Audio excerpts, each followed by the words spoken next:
哎呀，龙大人啊，能够来此与我们这帮地方同僚小叙，实乃是我等荣幸之至啊！啊，龙大人啊，咱们就别干看着了啊！这些呢，都是毕府的小厨做的一些家常小菜，不知可否合龙大人的胃口？来，龙大人尝尝，尝一尝。刘大人，哎，你这一桌佳肴，不见寻常的鸡鸭鱼肉，全是些难得的山珍海味。刘大人啊，你这家常小菜可比皇上御膳的规格还要高啊！龙大人说笑了啊，这是夸奖我啊。是这样，有菜不能没酒啊。来，龙大人，尝一尝，这可是啊，来，自西域而来的葡萄酒，冰镇之后口感更佳。来，尝一尝。来，二位你们也随意。外面赤日炎炎，焦土千里，没想到刘大人府上还有这冰镇的葡萄美酒啊！不怕龙大人笑话，本府呢体胖怕热，故而呢在这家中多挖了几口冰窖，每到隆冬之时呢，就会大量的取些冰块，以度炎夏。刘大人，会享福。此次山西等省大旱，这皇上啊，在紫禁城里是食不下咽，寝不安枕，麻衣素食1个月之久，还赐龙血抄佛经，这才求得一场甘霖。看来这做天子的，真是不如这做臣子的逍遥自在啊！哎呀，龙大人，此话严重了啊！来，哎，吃菜，来吃菜啊！大人请。刘大人，不必忙活了。你这一盘盘的佳肴，在本钦差的眼中，就是民脂民膏；一杯杯美酒，就是黎民血泪。恕本钦差难以下咽。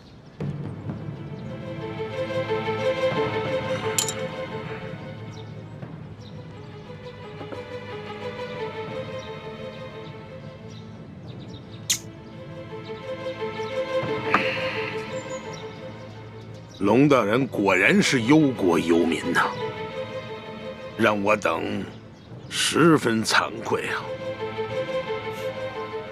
你有什么话，不妨直说，我等洗耳恭听。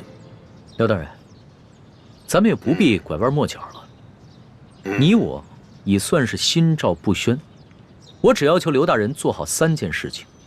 不知哪3件？第一，放了王13等人，还有那日你在你小舅子员外抓捕的那些灾民，全部无罪释放，并加以赔偿。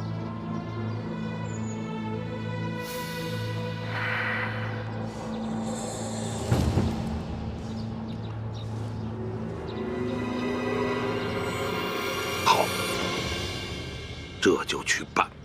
第二，把囤积的粮食全部发放给灾民。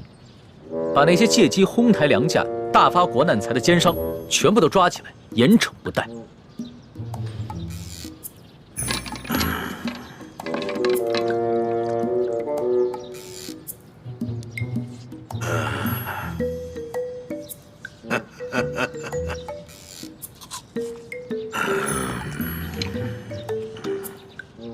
好，这就去办。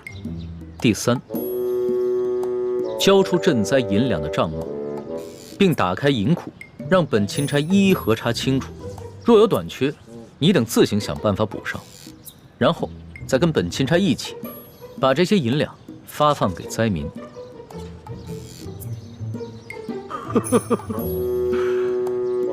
二位没觉得这个天儿格外的闷热吗？是啊，热得很。好啊，我这就调集人马，即刻就办。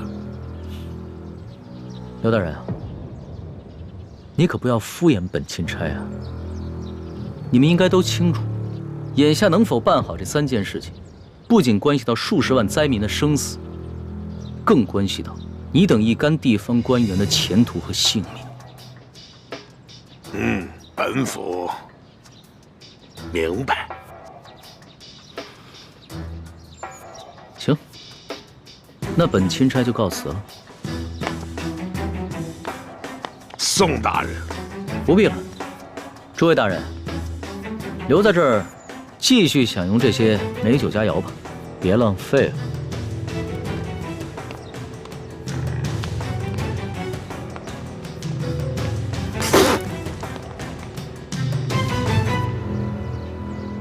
易欢，你真是太不知天高地厚了，居然敢刻假玉玺！你知不知道，你这可是犯了帝王的大忌。虽然皇上表面上夸奖，但你知道他内心是怎么想的吗？我知道啊，我当时说完就感觉到了，他心里肯定不开心了。可是现在反悔也没办法了呀。叔父，易欢也是救人心切，他一向心性单纯，不明白帝王的复杂心思，现在埋怨他也没用了。本来就是啊，我以为我在帮他解围，而且是他让我刻的，谁知道会这样。朱哥哥，我是不是又办傻事了？是有点傻，但是我不怪你。我们本来就跟康熙势不两立，翻脸也是早晚的事情。好在眼下他跟我们还算是同一条船上的人，就算是对我们起了防备之心，也只能暂时和我们维持眼下的关系。你不必过于自责。从小到大你都这么包容我。你呀，我早晚得死在你们两兄妹手里。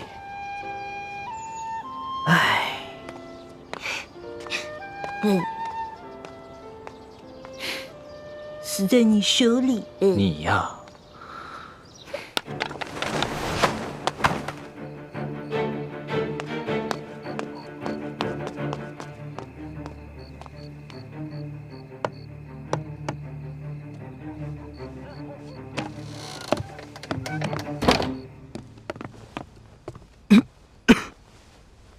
都是因为那夜我下手太重，要不我先用内力替你疗伤。多谢前辈，不必了。刘德昭一直怀疑他身边有了奸细，只是还没有怀疑到我身上，所以我不能耽搁太久。是不是刘德昭他们又有新举动了？今天钦差大人直接来了府衙，还亮出了皇上的密旨，把刘德昭他们吓了个半死。钦差大人走后，刘德昭便召集了他那几个心腹的官员和府上，一起商量对策。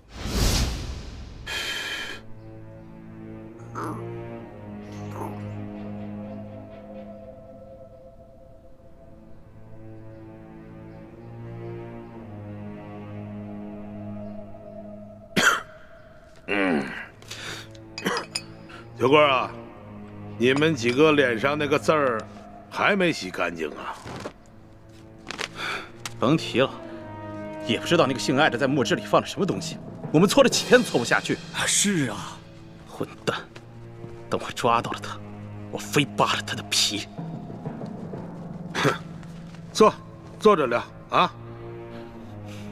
都是我这些手下太饭桶了，到现在连那个姓艾的足迹都没有找到。卑职无能。行，姓艾的事情先放一放，我们现下当务之急就是全力以赴的要对付这个钦差龙三。姐夫，你真要听那个姓龙的呀，把我们哥几个全抓起来？要真把哥几个抓起来，是去走走过场也都罢了，就怕这个龙大人啊，是存着杀鸡儆猴的心思，不肯见好就收就完了。对啊，是。还有那个赈灾的银子，你说咱们现在都吞到肚子里，消化了大半了，这怎么吐得出来呀？哎，吐不出来那也得吐啊，能吐多少是多少，不够的大家伙凑一凑。还有啊，这个龙大人一脸油盐不进的样子，看来是要跟咱们动真格的了。哼，这个龙三到底是个什么来头？我派去京城的探子，到现在也没有给我回话。我还真就不信了。这世上有不偷腥的猫吗？甭管怎么样，咱们先备下重重的厚礼，探探他的底儿啊！哎，对对对，没准他眼下的假正经，就是为了将来狠捞一笔。哎，还有，我看那个龙大人年纪轻轻，血气方刚，正是干柴烈火的年龄。你们府中谁还有没开包的绝色美人？哈，也别藏着掖着了，赶紧贡献出来。等把这厮弄上了咱们的船，先渡过了眼下的难关再说。啊？有吗？没有没有。有吗？没有。你有吗？没有。我有。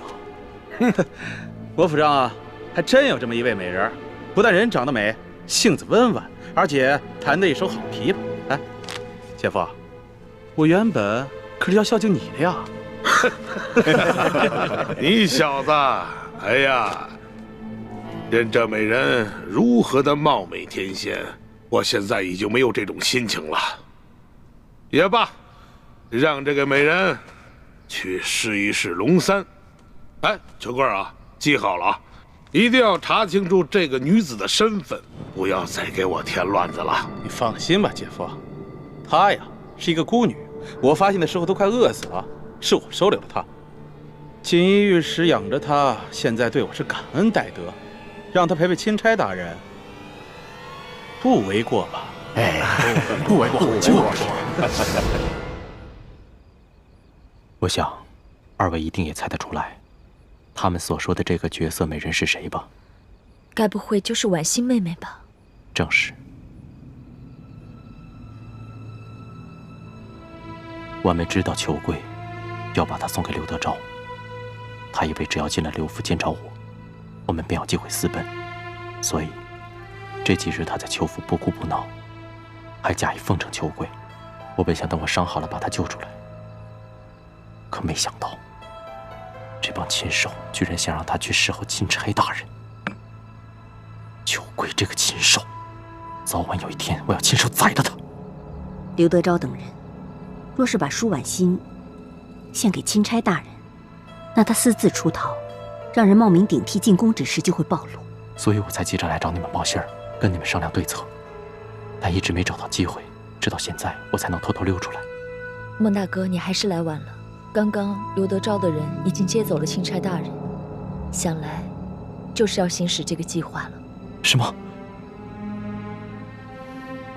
那如果钦差大人识破了婉妹的身份，而你是冒名顶替，那你和婉妹就都麻烦了。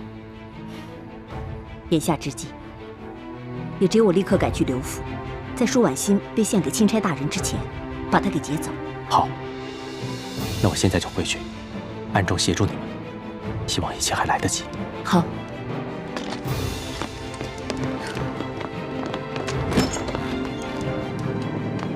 我走了。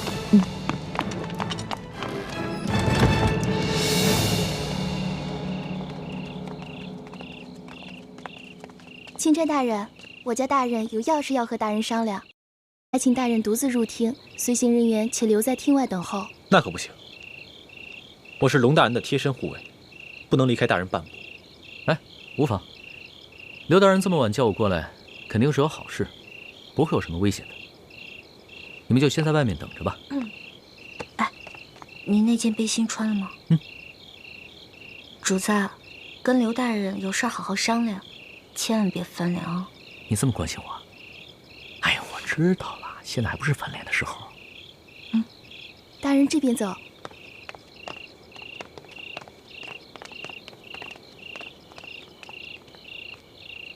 你把背心给他了。小气鬼！龙大人，请。哎呀，蓝大人，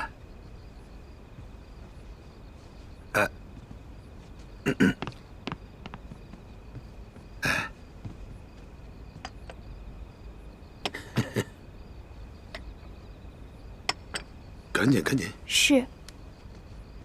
蓝大人，来，坐。坐坐坐。刘大人，你这私人府邸用度之奢华，丝毫不逊于皇宫啊！龙大人实在是过奖了。这么晚把龙大人请过来，没有什么别的意思，就是想咱们聊一聊私房话，交一交朋友啊。哈哈哈哈。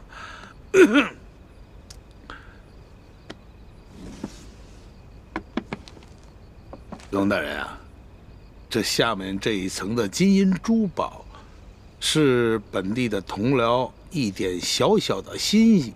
这上面的10万的银票，是本地的商户们孝敬龙大人的，一点点小意思，还请龙大人能够笑纳。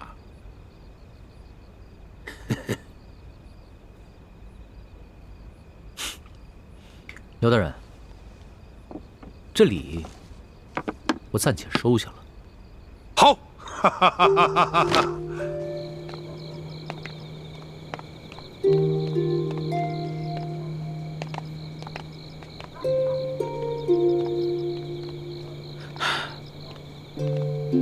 曼姑娘，等一下见了钦差大人，你可要好生服侍啊。是，裘老板。要是没有裘老板，小女子早就饿得没命了。小女子一定知恩图报。好啊，走吧。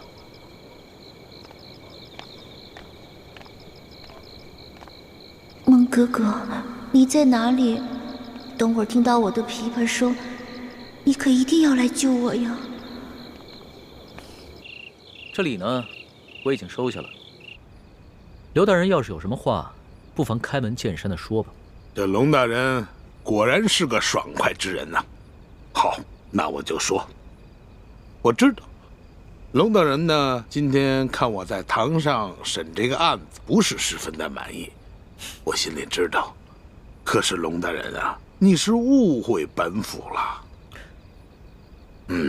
我什么地方误会了刘大人了？这些个大街官府库银库粮的，乃是这牛角寨上前明的余孽。可惜呀，这个牛角寨是易守难攻啊，所以本府呢就抓了3个替罪之羊，在堂上呢对他们是有些枉法裁判了。这不是也是为了那牛角寨上的前明的余孽诱他们下山吗？好一招引蛇出洞啊！哎，但是刘大人，你这无凭无据，怎能断定这打劫银粮的就是牛角寨上的前明余孽？龙大人，你有所不知啊，打劫官府库银库粮的有20多个人，这20多个人，他们个个是武功高强，训练有素，非一般的盗匪可比啊！想来，在本府的辖区之内，也就是这些牛角寨上的前明的余孽有此实力了。哦，原来如此。不过刘大人，单是为了剿匪，就冤枉3个无辜百姓，还滥施酷刑，这也有违大清律例吧？哼，冷大人啊，本府这不是也是剿匪心切吗？使用了一些非常的手段跟策略。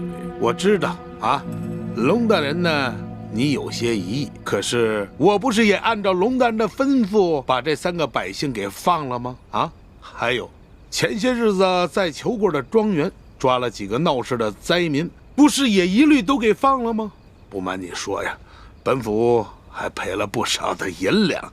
哈哈哈，龙大人啊，这样说来，您所交派本府的第1件事儿，算是办妥了吧？那另外2件呢？哎呀，这第2件嘛，粮食可以放，但是不能发放过多。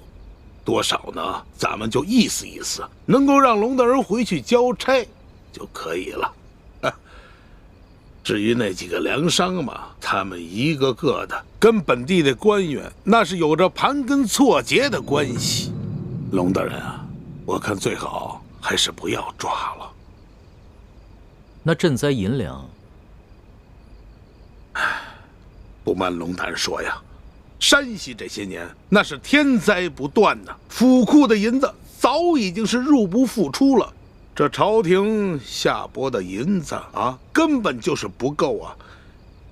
有一点银子呢，也就填了往年的亏空了啊。就比如说吧，如果说按照朝廷的规定，每一个灾民发2两银子，每隔10里打一口深井，我的龙大人，银子根本不够使。所以我说呀，龙大人，你看这样好不好啊？您呢，睁一只眼闭一只眼，咱们每个灾民给1两银子，每隔30里打一口深井，这样你我咱们都好交差了。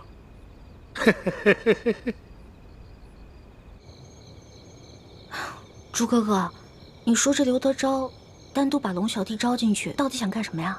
还能干什么？肯定是利诱啊！这些蠢货，如果知道他们正在收买的钦差大人就是当今皇上，肯定会吓得屁滚尿流。嘘，那太好了，咱们可以用他们贿赂龙小弟的钱买粮食，然后分给灾民啊。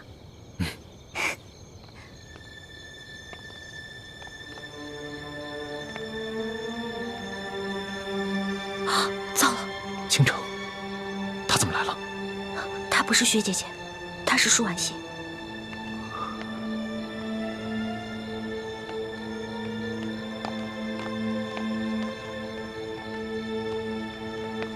一姑娘，你怎么在这儿？你这几天怎么样啊？我挺好的，有劳一姑娘挂心了。你们不是那个外地客商的仆从吗？怎么会在这儿啊？啊，我们就是钦差大人的随从。啊？哎呦，那小的我真是有眼不识泰山了。前面的事儿，多有得罪啊！二位多担待。这位姑娘，在淮阳村的事儿，那是个误会啊，真的是误会。这位姑娘就是你们在淮阳村抢走的那位吧？哪能啊！万苏姑娘，那我一直是礼敬有加，半丁点我也不敢亏待呀。你要不信，你问她自己。哦，裘老板对我一直很好。那晚确实是一个误会。原来你叫万苏啊？万苏，舒婉欣。原来你是把名字倒过来说了。果然聪明。那万姑娘，你现在是？我现在，裘老板让我。是这么回事。巡抚大人呢，在里面呢。万姑娘弹得一手好琵琶，我就让她进府给巡抚大人弹几首小曲儿。二位，咱们回见啊。万姑娘，请。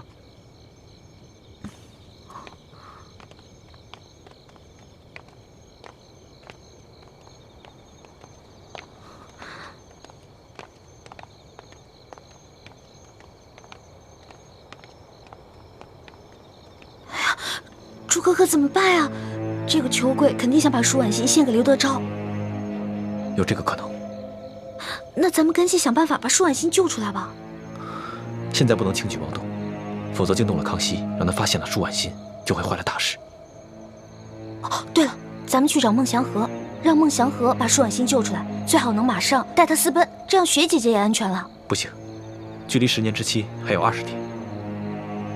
这个孟祥和很迂腐，他一定不肯提前毁约，一定会坚持到期满之日，才带着舒婉欣离开。那怎么办啊？不过，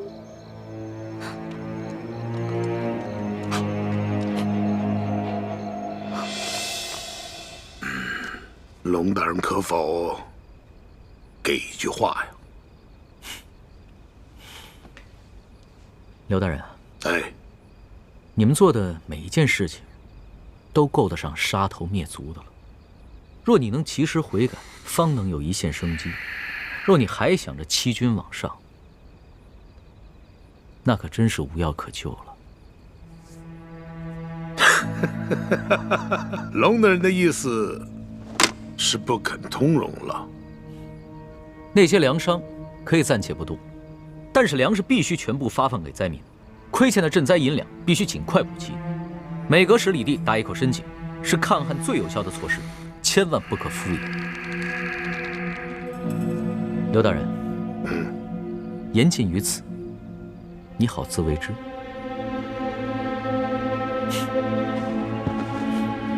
慢！什么？他们让舒婉心去色诱钦差大人？不行，我得劝主子赶紧回府，不能让他跟舒婉心见到。且慢，易姑娘不可冲动。刘德昭早有2手准备，如果钦差大人不上钩，他便会马上翻脸杀了钦差，然后再嫁祸给牛角寨上的那些人。我们刚刚悄悄观察了一下，发现这府中已经埋伏了上百名好手，而府外还埋伏了几百甲兵。那怎么办啊？为今之计，既不能让钦差大人见到舒婉心，也不能让那个刘德昭翻脸，那么就只剩下一个办法了。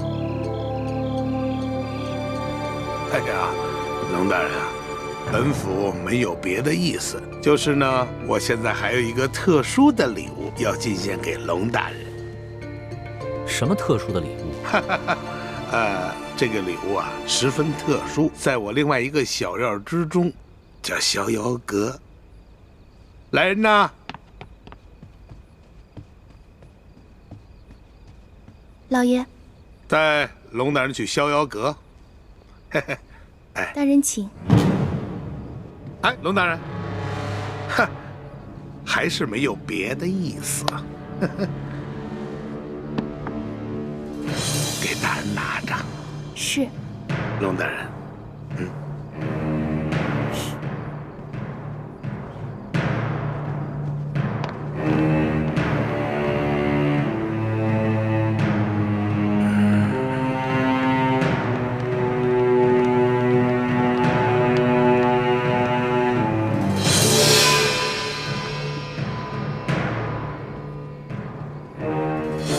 这个龙大人也太不讲规矩了，收了咱们那么多好处，还这么咄咄逼人。秋桂啊，看来下面就要指望你送的这个美人儿收服这个龙大人了。放心吧，老爷，弟弟这次挑的美人呐，可是绝色美人，就等着龙大人上钩了。只要咱们抓住了他的把柄，看他装什么假正经。可是就是怕他不咬钩啊！怕！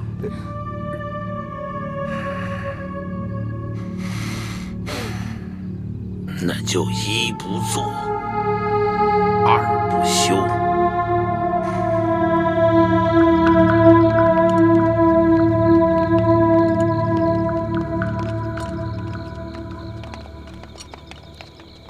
来，易欢呢？啊，易欢晚上不知道吃坏了什么东西，我让他回舒府了。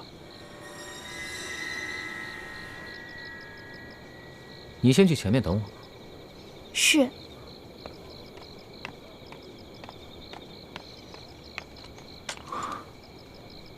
主子，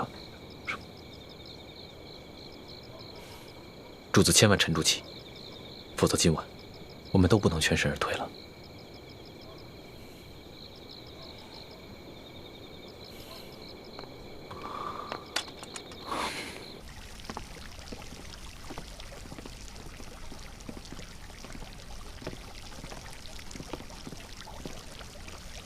万姑娘，钦差大人随后就到，你可要小心伺候啊。放心吧，裘老板，如今小女子已经没有了依靠，也想着能讨钦差大人欢心，谋个出路。万姑娘色艺双绝，我相信钦差大人一定会对你动心的。你先准备一下吧。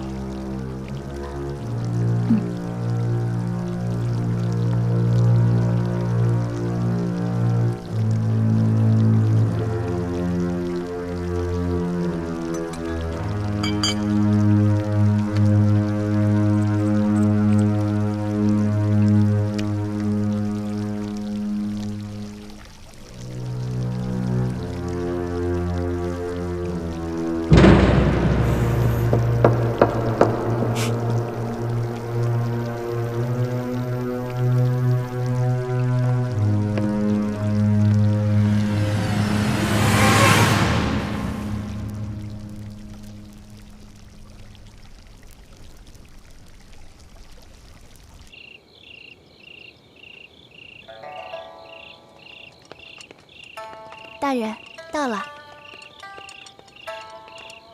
龙大人，这就是逍遥阁了。这逍遥阁建的还真是别致。这琵琶弹得更是动人，本官还从没听过这么美妙的曲子。这逍遥阁内的布置啊，更是别致。曾经有一位进城来的姓张的大人，他一连在阁内住了1个月，都不想出来了呢。这么说，这个逍遥阁是一个能让人乐不思蜀的温柔乡啊。我家大人为龙大人准备的礼物就在阁中，还请龙大人独自一人进屋领取。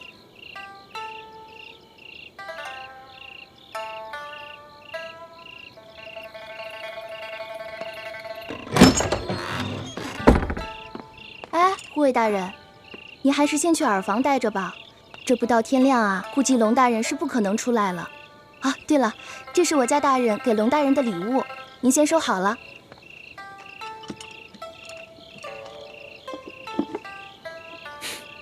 护卫大人，这边请。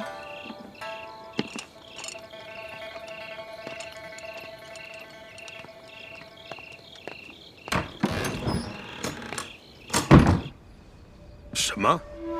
你是说这龙大人就是那一伙神秘的客商？没错，难怪我第一次见到他就觉得此人气宇不凡呢。杨参将跟他发生冲突，我还帮忙拦着来着。也就是说，这个杨八总是被这龙大人一伙所杀了？应该是错不了。其他人没这么大本事，更没这么大胆子。淮阳村那10余个不肯搬迁的刁民，也是被他们藏起来了。老爷，我看这个龙大人不怀好意呀。如果说我们连这美人计都失效的话，那看来我们只有是铤而走险了。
此曲只应天上有，人间难得几回闻呢。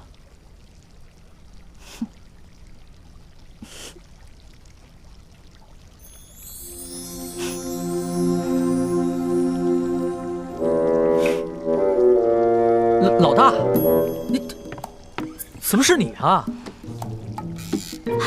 怎么就不能是我呀？我是你老大，当然不能让你做美人计了。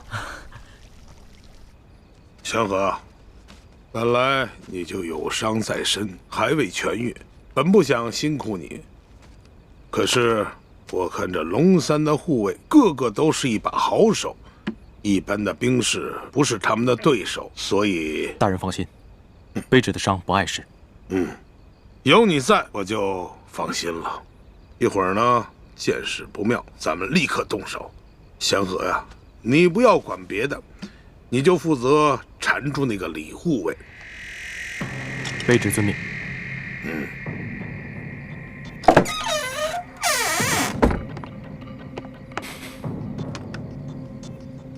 老爷，龙大人已经进了逍遥阁了。听到里面有什么动静吗？没有，只听到不断有琵琶声传出，像是龙大人还在听曲子。是。你就放心吧，今天在逍遥阁，我可是用上那催情香了。那东西是青楼专治那些不听话厨的，保证万无一失。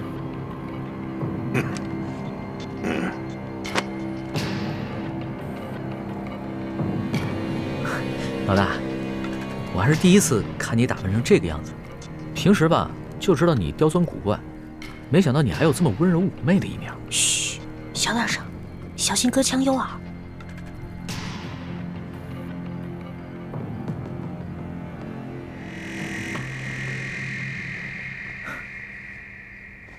哎，老大，你什么时候会弹琵琶了？我一直都会啊，我不光会弹琵琶，我还会弹琴呢。我知道你什么都会，可是你不说你什么都学而不精吗？你这琵琶弹的可比宫里的乐伎要好多了。我那是谦虚啊。那就给我弹一曲呗。再弹一曲啊？好啊。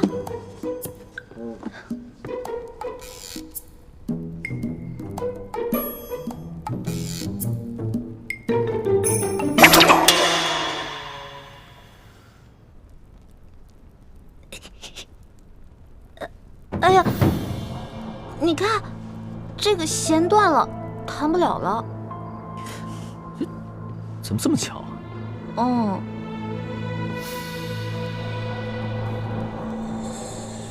老大，那刘德昭给我准备的美人呢？别找了，被我迷晕了，藏起来了。藏哪儿去了？哎，刘德昭准备的一定是一个倾国倾城的大美女，你让我瞅瞅呗。不行不行，我不能让你见到她。为什么呀？老大，你是不是吃醋了？我怎么可能会吃醋呢？我知道，你平时就是个色狼，但这个时候你千万不能乱了分寸。你要是被色了，那你一世英名就被毁了。我怎么平时就是个色狼啊？我要真是色狼的话，早就把你给吃了。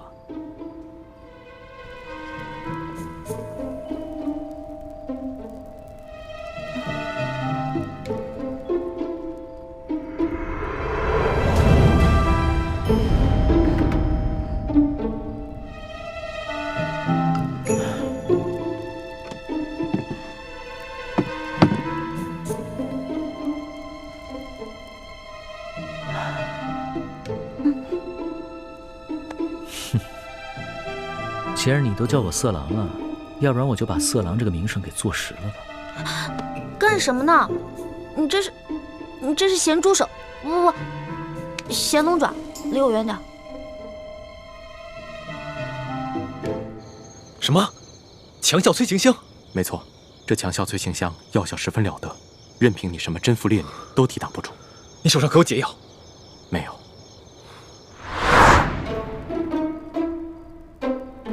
你干嘛这么色眯眯的看着我呀？我可警告你啊，从现在开始我们两个就只是聊聊天、吹吹牛，一直到早上，你就一脸满足的出去，然后我这边呢，再悄悄把美人弄醒，一切都万事大吉了，知道吗？一脸满足的出去，这聊聊天、吹吹牛，还怎么一脸满足啊？这我可演不出来。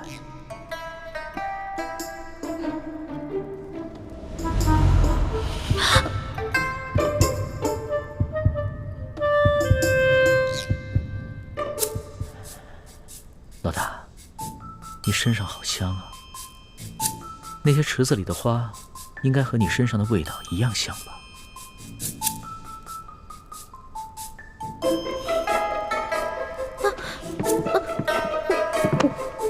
你干什么呀？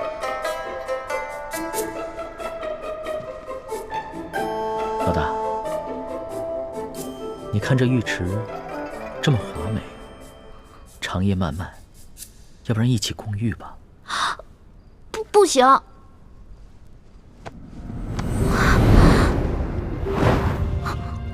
为什么不行？你是我老大，我是你小弟，我们都可以同生共死，同甘共苦，一起共个玉又怎么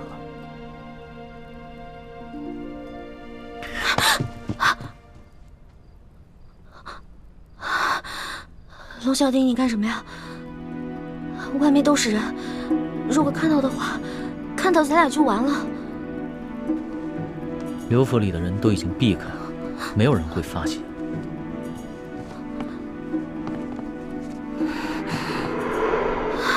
不行，不行，外面全都埋伏着兵甲，要是被发现的话，我们俩小命可就都玩完了。牡丹花下死，做鬼也风流。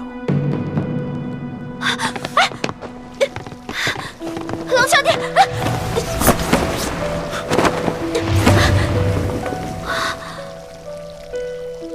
想不到这个钦差大人原来也是个色鬼，还好是一环妹妹身手好，要是换了我，就只能以死来保全清白了，真难为一环妹妹。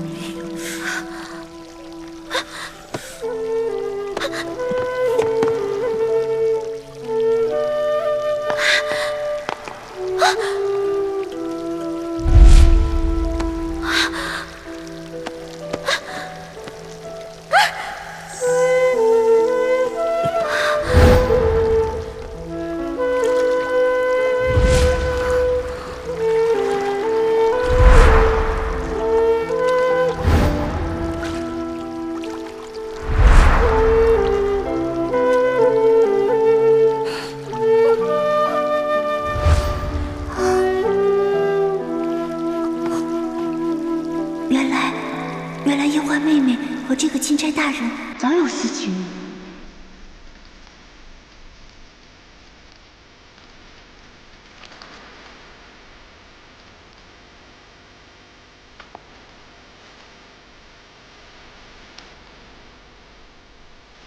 春秋两岸，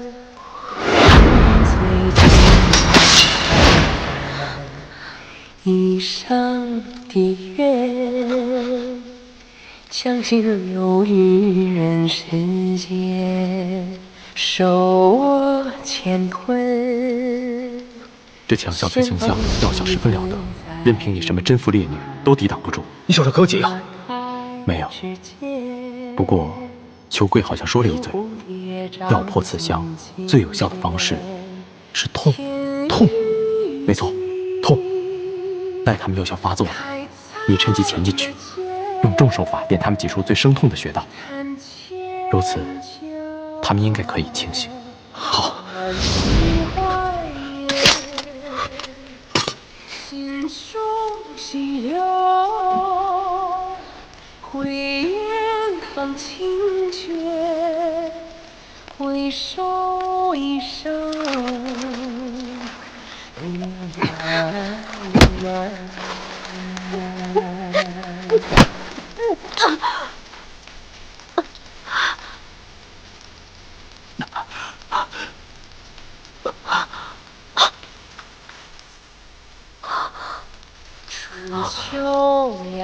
主子，易欢是许配过人家的，不可能跟着主子过一辈子，还望主子克制自己，千万不要一时冲动，做出有损易欢名节之事。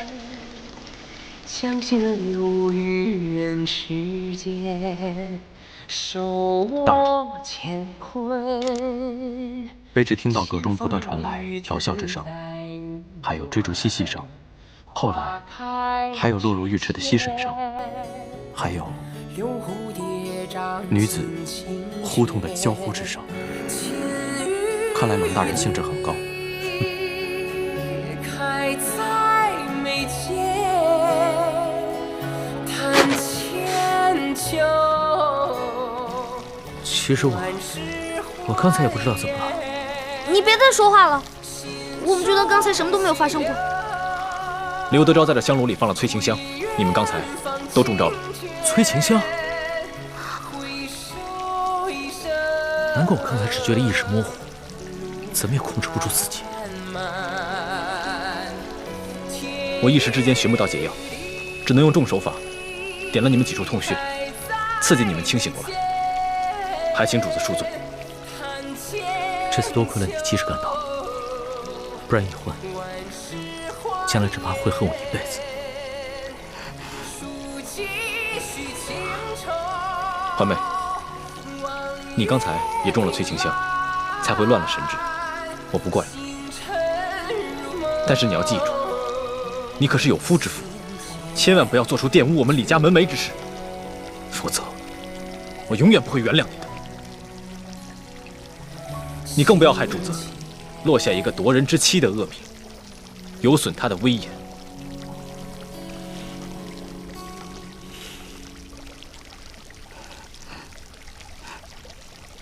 不过，刘德昭安排了人在外面探听阁中的动静。刚才你们那一番闹腾，反倒会让他们放心。你们现在都已经清醒了，我也得赶紧离开了，免得被他们发现，坏了大事。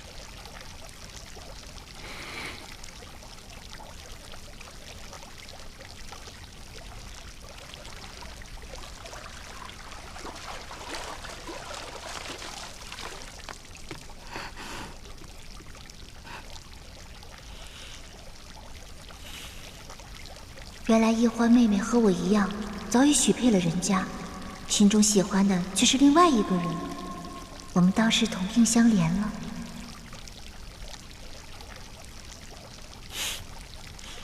你现在的样子，哪里还像我的老大？你不说话，没人把你当哑巴。若是不说话的话，岂不更尴尬？其实，就算刚才发生了什么，也没事。大不了你先退婚，然后再嫁给我。呸呸呸！狗嘴里吐不出象牙。老大，龙嘴里自然吐不出象牙，只能吐出龙涎。我说的都是认真的，你不妨再考虑考虑。你要再胡说，我不理你了。好，那咱们说点正经的。李建清真的是你哥哥吗？他当然是我哥哥。你问这个干嘛？亲哥哥。亲哥哥，如假包换。可是他刚才看见我们在水里那样，他的神情反应很不对劲。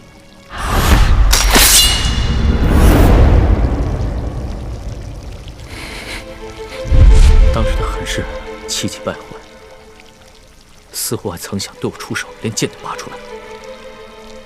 他是因为他以为这屋里还有刘德昭的人，他拔剑是为了保护我们。可是他眼神中有一种恶狠狠的东西在看着我，像针尖一样锐利。虽只是一闪而过，可我的心却不寒而栗。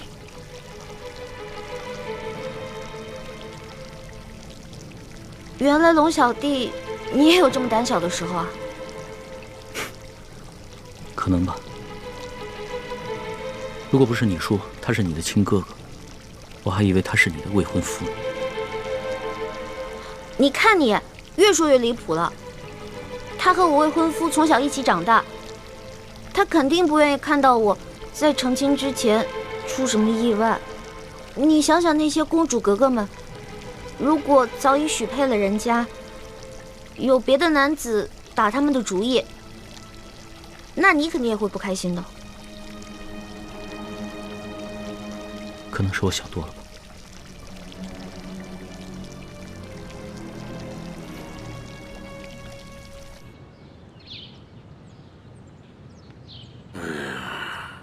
怎么还不出来呀？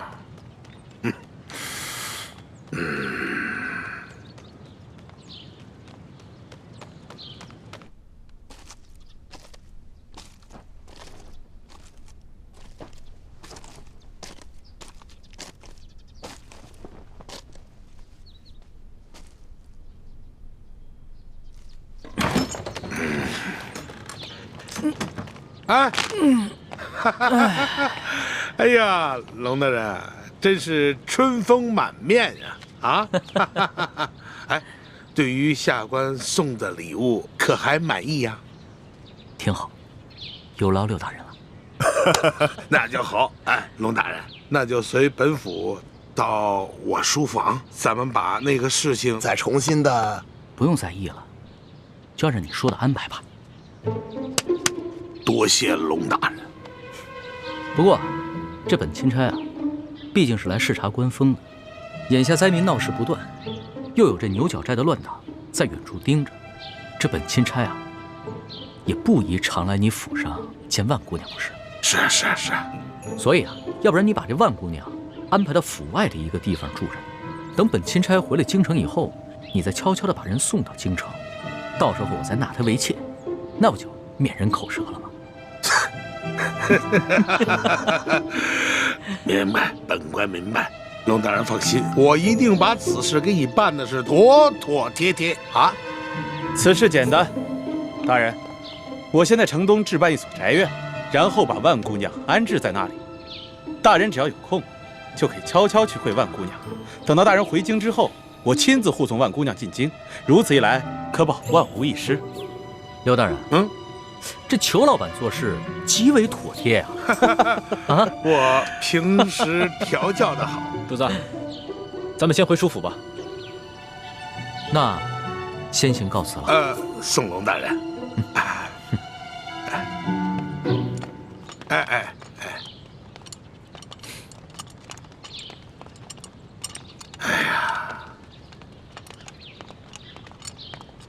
贵儿啊，看到了吗？原来此人的弱点是好色呀。亏了你那儿有一个美人万苏，否则这一关真的难过呀。事不宜迟，我先给他置办宅院，再送几个丫鬟给他。这件事儿就算是大功告成了。哎，然后让孟祥和把万苏姑娘赶紧送过去。不瞒你说呀，我是真没想到啊，这万苏姑娘如此厉害，就一晚上就把这个龙三这个假正经让他现了原形了。